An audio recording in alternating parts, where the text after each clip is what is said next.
Hello, hello, hello. Welcome back to High on History. I'm Jordan. And I'm Liz. And we have a fun episode today. Yeah. First, our shout outs to Green Health. We found out this week when we went in for our normal purchase that they actually watch our show. And put us on the TV in their dispensary. And just, we love you guys. Thank you guys so much. That made us feel so good. Yeah. That was amazing. So big shout out to all of our fans. Thank you guys for watching and supporting us.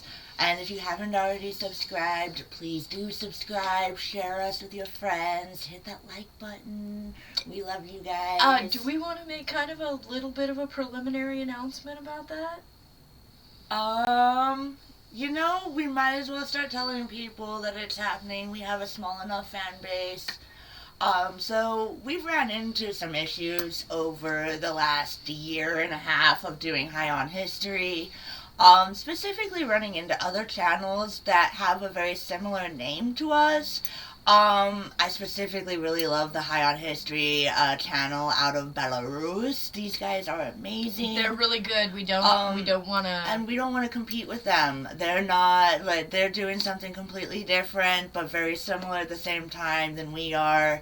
And then we also keep getting and they have a ton of subscribers, a ton. Yeah, and our subscription fan base is just so little in comparison. And then we also get wrapped up in a lot of drugs and paraphernalia type videos that we're not associated with. That's just not what we're covering. I mean, it's neat history, but there's so many places that cover it. That's not what we're doing. So we are in the process of making some decisions about rebranding. Mm-hmm. We're going to have a new YouTube channel. New channel. We're going to be on Spotify. We're going to upload a Patreon, PayPal. You could probably find us on Audible as well. We're looking into. Yeah. We'll have merch store. Discord. Yep, we'll have a Discord. And that channel's name is going to be Yesterday's Tea. We're in the process of needing a little bit of funding. We're not asking you guys to help us. No, but I was thinking about setting up a GoFundMe. You were thinking about setting up a GoFundMe. I was thinking about setting up a GoFundMe for it. Yeah. Okay. So if I wind up being able to do that, I haven't looked into it at all, but if I wind up doing that, then our next episode I'll give you all the deets. Yep. But yeah, so it turns out that all of that costs a lot of money that we don't really have or make. We're working on ways to try to make some of that ourselves, but all donations are absolutely welcome so that we can get our name trademarked and we can get a business license going so we're able to have profit taxes and all that legality stuff done. And that costs money that we don't have currently. Right. So we're looking into ways to address that. Ways, and anything and everything would be appreciated when that's available for you guys. And should we tell them what we're gonna rename ourselves? I think you just you did, but it's Yesterday's Tea. Yesterday's Tea. And which is gonna inform a little bit. We've been very it's been hard for us to find our groove. Neither one of us have really been on camera before. There's the research aspect. There's a lot that goes into this, and it's just the two of us. It's just the two of us. We have no idea what we're doing. So it took us a while to find our groove, but one of the things that we noticed was some of the episodes that we enjoyed watching the most, that we found the least cringe. Just gossipy. Yeah, it was when we were kind of gossiping about history, and so that's, I guess, the shtick, the idea that we're trying to go for should be a lot of fun, and we just really appreciate everybody who's been on this journey with us. So thank you all so much. Also, all of our original content from High on History will be on the new channel. We heard you guys. We were gonna completely erase all of it. And do it all again. We weren't going to. But enough people told us, absolutely don't you dare, that we were like, okay, all right, fine. Yeah. Even though a bunch of it is super cringe. But we appreciate your love and support. And I mean, again, please like, share, subscribe, leave us a comment, do whatever you can to help boost us. We got a comment the other day and I responded to it. Did we? We did. Oh my Somebody God, asked us how it was that we picked our topics. Oh. And they were like complimenting our depth, which I thought was very cool, but they asked why we picked our topics. As I mentioned in the comment, originally it was really just like we would have a random question about history and we would just start, we would get very high at work and then we would start asking questions like, why was King George mad? And then, we'd start researching everything from poisonous dyes and, yeah. and so we went down rabbit holes. Yeah, and that's how we picked our topics. Really, it's just whatever interested us. And then we had told people on several of those videos, in the first season, hey, give us a topic. If you want a topic to be covered, we'd love to cover it. And and the thing is, we haven't said that in a while. It's a good thing. Because we were asked specifically to cover the French Revolution, and that has been this entire season. We had to go back all the way to Louis XIV in order to truly... Oh, we actually went back even further than that. We did. We went back like 200 years before that. Yeah. Just to lay the scene out. So if you haven't seen those episodes, they're kind of important for really setting the stage. That's what we did in the first episodes. Uh-huh. And then now we're in a rabbit hole on the Enlightenment. The Enlightenment. We ran smack dab into the Enlightenment. Because the Enlightenment is what caused the revolutions of both French and America.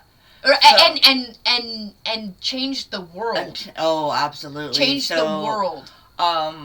So we're in the middle of this sidetrack story on the Enlightenment because you can't, as it turns out, tell the story of the revolution without explaining Louis XIV and all of his excesses and who he was, and then how that's happening while the Enlightenment is happening, and then also we will return to it at some point. Just a reminder while all of this is going on, because we haven't said it in a while. Yeah. The weather is terrible. It's ruining the crops. Black plague is everywhere. All of this is happening at once. This is so important to understand the story. Right. Climate change is wrecking France. Well, the bubonic plague isn't wrecking France anymore, but it is other viruses. There are other things. There are cases. It keeps boomeranging around and around and around. But it was not nearly. I think it was more smallpox was ravaging. Yeah. I think it was smallpox by now. We need to get back into that. We need to figure out because disease is still just. Starvation is a big problem when we get to Louis XV. We'll stay on our sidetrack of the Enlightenment, finish up the Enlightenment, and we'll we'll get back. Yeah. With Louis XV. Yeah, definitely. So, today, when we talk about the Enlightenment, if we talk about it at all, we tend to talk about it in the abstract. In fact, like even just the phrase "the Enlightenment," that's just some abstract thing, and we say that as if everybody understands what that means. Core principles, yeah. But it was very modern. It was in its time. It was about asking the most prescient questions of the day. Yeah. And a lot of that was about how power flowed and how money flowed. These are big things. And how justice flows. So they start applying scientific reasoning about how government has to function and also to economic systems, prosperity, and opportunity. Before this time, there had kind of been a couple of ideas. One was that the poor were poor because they lived in a lesser state of grace. God chose them to be poor. Punishment. Divine suffering, yes. Yeah. That some people had to suffer because God willed it. And the Enlightenment is like, nope. Maybe it's just a bad system that leaves a bunch of people out and a system we can fix. Yeah. So that's one of the places where they start applying reason to economy. Right. But to understand what's happening, first we do have to talk about mercantilism. Yes. Mercantilism operated on the economic theory that wealth and resources were finite, and so someone had to lose if someone else gained. So it sees everything as a closed system of finance, right? The state, therefore, sought always to hoard and gain as much wealth and property as possible at the expense of other nations. So they didn't just believe that it was, finite within a nation. Yeah. There's a finite number of resources in the world, so we have to hoard them all. Compete with all these other nations to hoard the greatest amount. So pretty much one nation's loss is another nation's gain, where mercantilism favored the trade, maximizing exports while minimizing their imports, and that included high tariffs, strict government regulations, including establishing monopolies while favoring domestic industry, and that was in order to accumulate the maximum wealth of gold and silver specifically being hoarded more than anything else. Right. Who has the most gold makes the rule. And colonies, the America, the Caribbean, the African, the West Indies, all of those colonies, their sole purpose was to import or export raw materials back to the motherland. Right. And that was the sole purpose of mercantilism. To create as much of that wealth as possible. Now, I don't know what happened to my card on Laissez Faire, but, it's probably just in here with Adam Smith. Okay. So that brings us to Adam Smith. He's one of these Enlightenment thinkers. He's 1723 to 1790. He's not French, he's Scottish. Yeah. So in 1776, very important year, Scottish thinker Adam Smith published The Wealth of Nations. That was a good writing.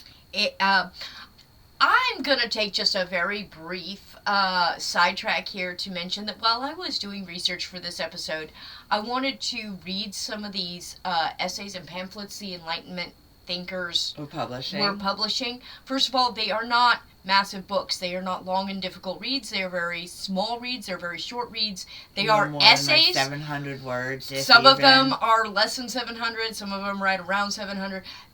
They could be read out loud in taverns for the most part, and they often were. Yeah. So they are not long, and they are not behind academic paywalls. They are free. They are on Wikipedia. They are on Wayback Machine. Accessible. You can absolutely read all these source documents for yourself, and I highly recommend it. I am currently reading Beccaria's on Crime and Punishment. There's also countless actual publications of people who have done their research, who are experts in these different philosophers, topics, and minds that do amazing publications. The original essay from Adam Smith may only be 700 words, but you'll get a 500-page book elaborating. Right. And it's brilliant. So it is interesting, too, because the books that have been written about these very short documents are like, War and Peace size. Yeah. But the documents themselves are very, very digestible. Mm-hmm.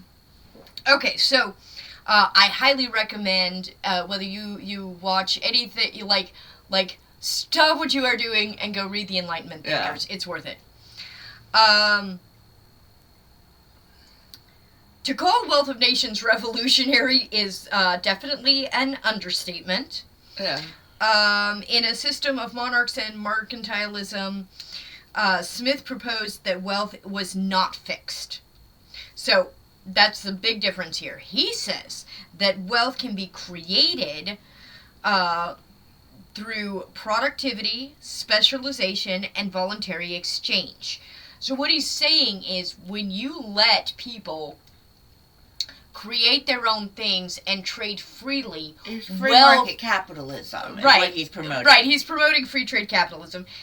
He says everybody is contributing to the system in some way, and if government keeps their hands out of this process and just lets them, then rather than wealth being fixed and hoarded and therefore having to be hoarded, it's actually created through specialization, through trade, for people contributing this skill or that skill. It's by increasing with saving and investing in the capital of being productive is where the wealth comes from. Right. The more productive the people are, the more wealthy they're going to be ultimately. He was also the father of modern economics, actually. And this is what's called Laissez Faire Economics. Laissez Faire Economics is what he created, which is actually a cost-based accounting system based on overhead management, productivity, and materials and costs. It's actually a really interesting, fascinating subject that he created. Yeah, absolutely. And so he's definitely one of these that you should look into. We can only cover, we would just be here for years if we covered all the Enlightenment thinkers with the same amount of gusto that we covered Rousseau and Voltaire. Voltaire. Yeah. And even still, as I'm going through these guys, Montesquieu, Locke, and Smith. Then Condorcet. Yeah, right. Just they're all fascinating people, and they're absolutely worth discovering in as much detail as you can. So Adam Smith is also the one who starts talking about division of labor, specifically. He notes that when large projects are broken into smaller tasks and those tasks are assigned to specialized worker, overall productivity dramatically increases. And of course, this exact idea lays the groundwork for the entire Industrial Revolution. Modern economic theory is essentially based on exactly that. Right. So also with his laissez-faire idea, government's role is strictly to provide goods and services, including infrastructure and national defense. That is protection from invasion of foreign governments. That is not... National defense is not internal. Minimal intervention in the economy as well. So government's hand is not allowed to be in the economic system. By pulling the government out of the economy, you lower the tariffs and you promote free economic trade, dropping monopolies from developing. The restriction of trade, such as tariffs and monopolies, actually hinder the development of economic growth. And people who would actually specialize, chase their dream, so to say, in order to better the welfare and the interest of the entire community. And that's the idea behind laissez-faire as well. I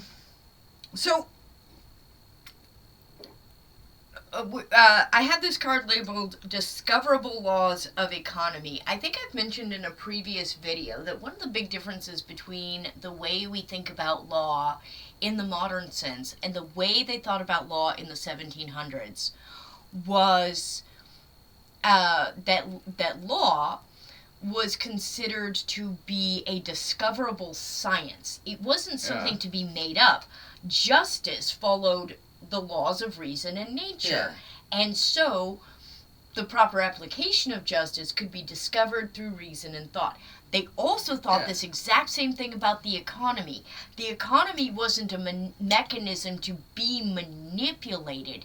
It followed natural laws. Those laws could be discovered and then on discovery properly applied. So ultimately what you're saying here is the scientific method absolutely transformed economics it was taking speculative theories and turning them into social science, focusing on a data-driven evidence. And basically, scientific theory made it possible for it to even be a social science. Well, kind of. Like what I'm saying in brief is that the same way that gravity is an invisible force that can be discovered, they believed that there were forces that guided the laws of economics. Those could be discovered. And then, everything that you just said. Yeah. Econometrics is what that's called. Yep. It bridges the gap for the speculative theory and econometrics. Econometrics. Econometrics? Yes. And it bridges the gap for speculative theory and effective policy making. Yeah.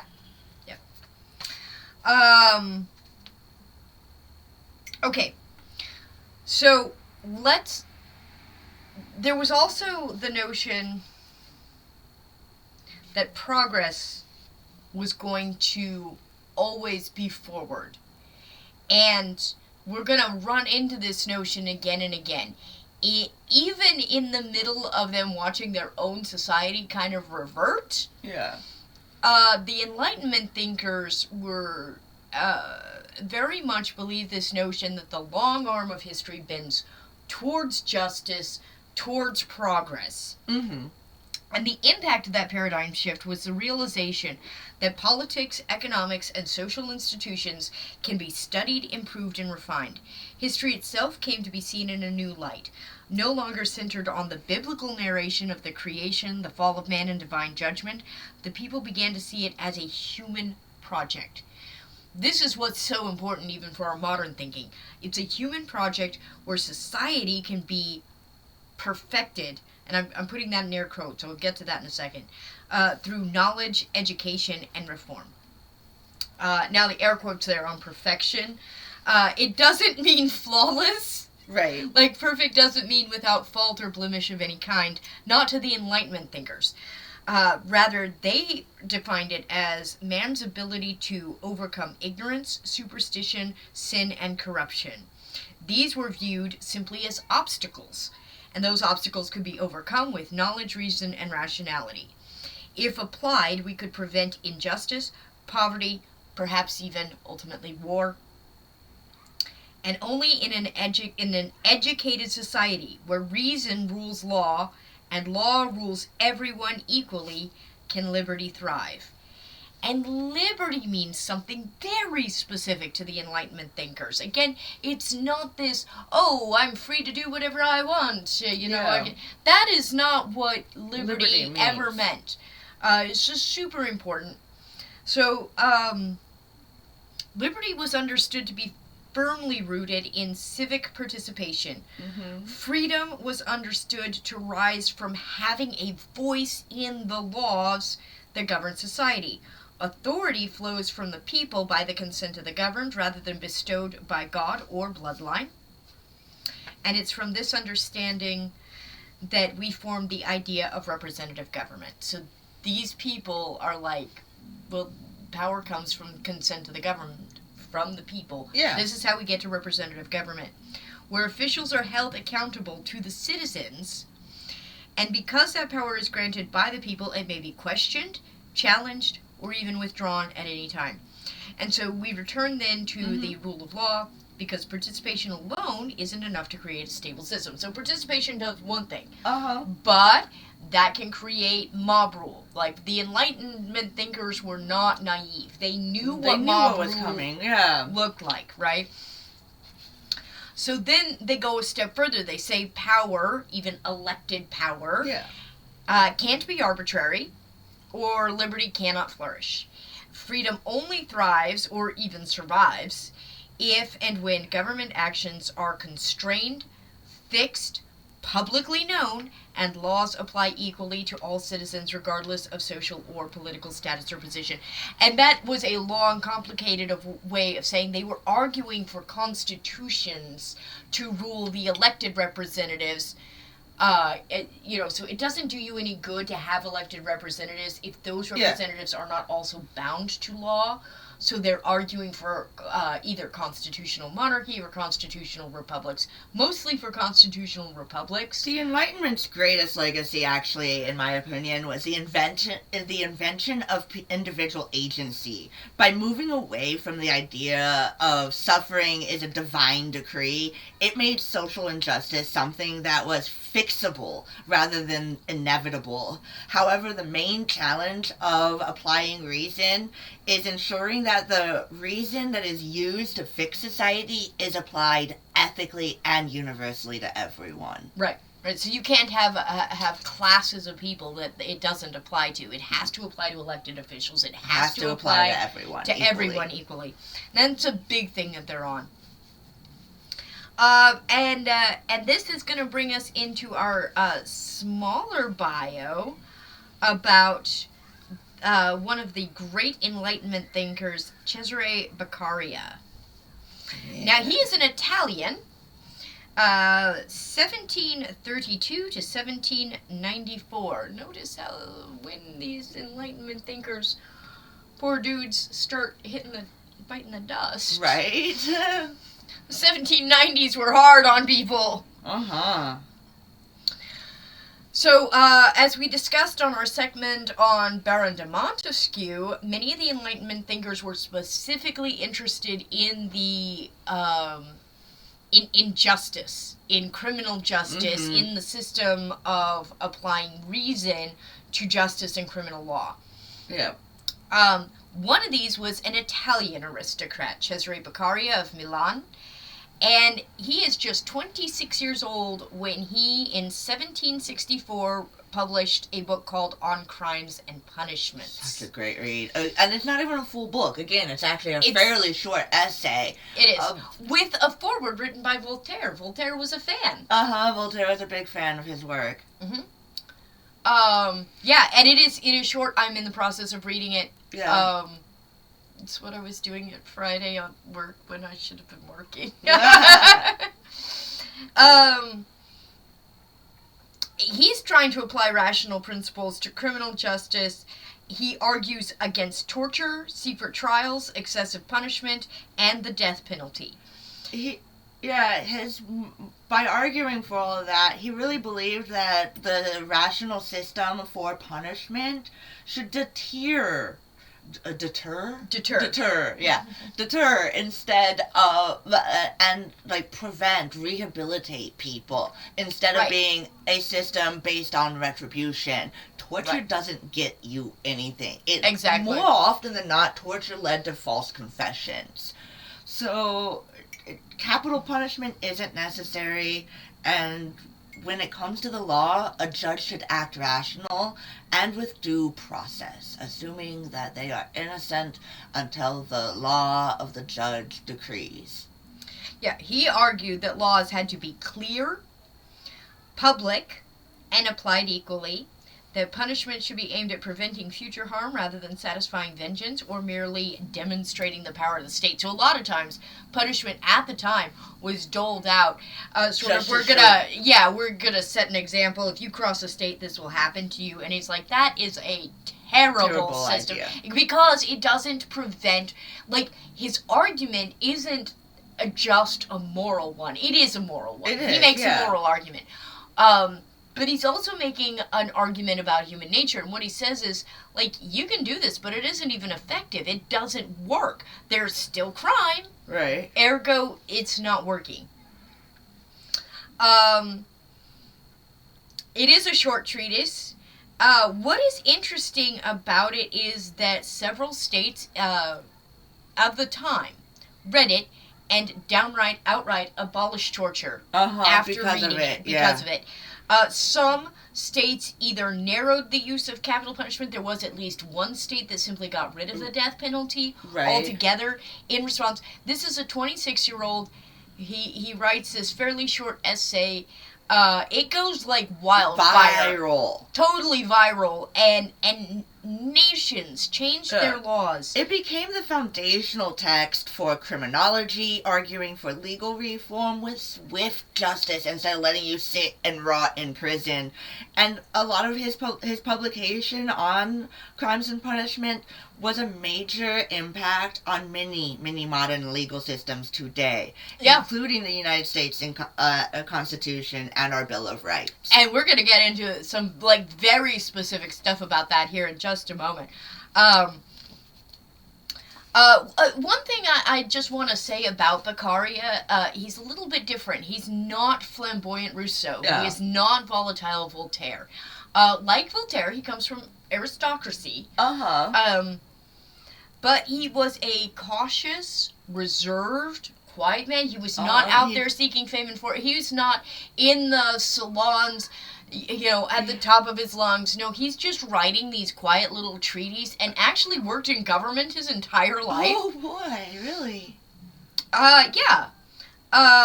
He worked in several administrative roles in the Austrian government in Lombardy. Oh, wow, that's cool. Yeah, so he was a jurist. He was in the legal profession. He was raised in the legal profession. What happened was that well, not raised in it, but like he was educated in law, and he just immediately hated how arbitrarily it was applied. And just immediately. And he was like, no, this doesn't make any sense. And so he went about his job, which was law, just quietly arguing for reforms and just doing his job as a minor government official. Yeah. That's how he lived his life. Nice. But on Crimes and Punishment, specifically, was read by Thomas Jefferson. And Jefferson was a fan. Yeah. So Jefferson was a fairly flamboyant dude. And he kind of went around being like, everybody should read this. He was really a big fan.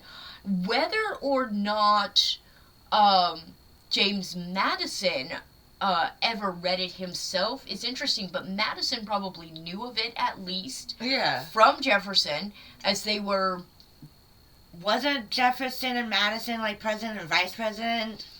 I know Jefferson was a president. Madison was a president. I don't even know if they were on the same political side. I have not looked into their relationship. When, if you lost the election, you became vice president. That may be, but they were both president at different times. So yeah, I don't know. I think Jefferson was the third president, Madison was the fourth, but I think Madison was vice president to Jefferson before he won his election. Oh, you might be right. I honestly don't know. Like I said. Anyway. Rabbit hole. Gosh. Where was I? Oh, yeah. So there's actually no evidence one way or the other that Madison read Beccaria, but he was certainly immersed in the same legal philosophy. So he's in the same legal framework in terms of his thinking that Beccaria is. And he wrote in the Federalist number 62, so we're talking about the Federalist Papers here, written by James Madison. So this one, Federalist 62, was published in February of 1788, and Madison writes the following quote, "It will be of little avail to the people that the laws were made by men of their own choice, if the laws be so voluminous,